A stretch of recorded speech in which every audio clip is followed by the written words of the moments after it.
morning po ulit mga farmers. Update po tayo dito sa talong ko na in-sprayan po ng Growers Bet foliar fertilizer na. So ito na ho, mga nasa, hindi ko na po maalala yung edad, pero July 3 ko to transplant. So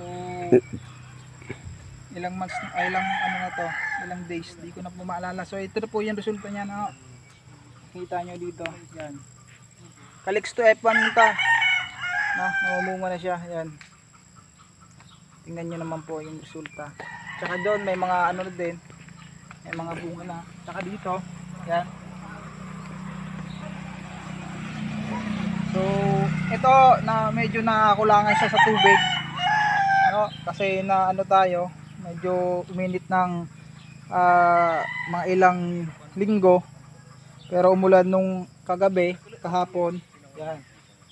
Maraming salamat dahil umulan. Yan, yun po, may mga bunga na malalaki na.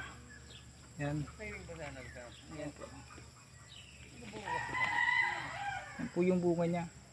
So kagandahan po dito kasi nga po hindi tayo gumagamit ng chemical, no?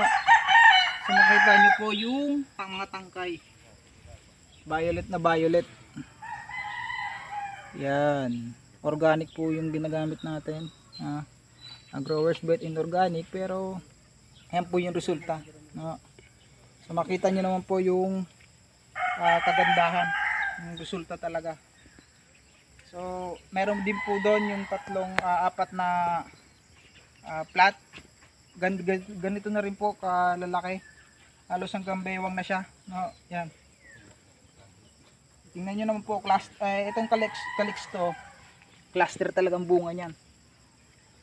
Ibig sabihin madami.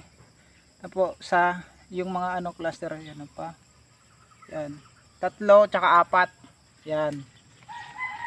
5, yan pa oh. Yan. So yan po, update ko po kayo sa mga susunod pag malalaki na itong bunga, no? So makikita niyo yung resulta nito. So maraming salamat po ulit. Please follow Goldland Growers Bet 1000 Plus Facebook page and subscribe to our YouTube channel. Thank you.